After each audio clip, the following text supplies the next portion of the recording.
Informasi lainnya, Saudara, Menteri Keuangan Sri Mulyani mengatakan tarif dagang yang dikenakan Presiden Amerika Serikat Donald Trump bakal berdampak terhadap pertumbuhan ekonomi Indonesia. Dalam rapat kerja dengan Komite 4 DPD RI, Sri Mulyani menyebut efek tarif Trump bakal mempengaruhi pertumbuhan ekonomi dan proyeksi RAPBN 2026.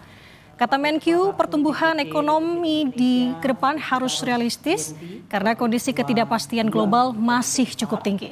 Bapak Ibu sekalian, anggota DPD Republik Indonesia langsung memunculkan sentimen negatif di pasar keuangan maupun ekonomi global. Kita lihat aktivitas manufaktur global yang ekspansif sudah mulai melemah, dan juga dari sisi prospek pertumbuhan ekonomi yang juga diperkirakan makin lemah atau melakukan terjadi revisi ke bawah.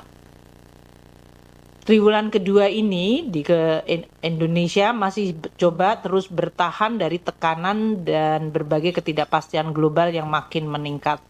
Kita lihat inflasi kita masih terkendali, ini berarti daya beli masyarakat masih bisa terjaga. Namun dampak dari ketidakpastian global mulai terlihat di manufaktur sektor yang masuk kepada zona kontraktif. Bulan April, Mei, Juni semuanya di bawah 50, yaitu 46,7, 47,4, dan 46,9. Mayoritas banyak negara yang diobservasi juga mengalami PMI-nya negatif. Meskipun demikian, neraca perdagangan kita masih relatif resilient, yaitu 24,6 billion US dollar surplus dari neraca perdagangan.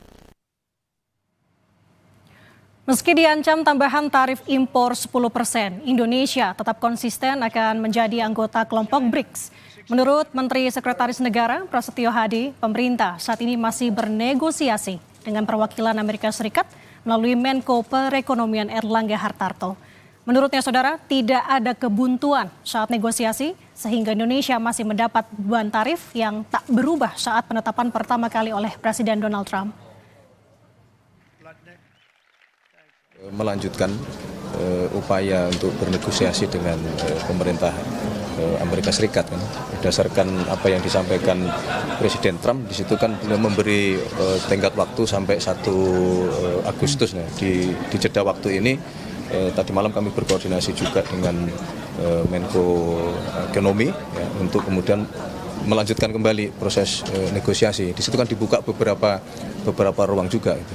Kalau kaitannya dengan rencana pengenaan kembali tarif 10% bagi anggota BRICS, kami merasa ya itu bagian dari keputusan kita kalau kita bergabung dengan BRICS yang kemudian itu ada konsekuensi, ya mau tidak mau harus kita hadapi kan.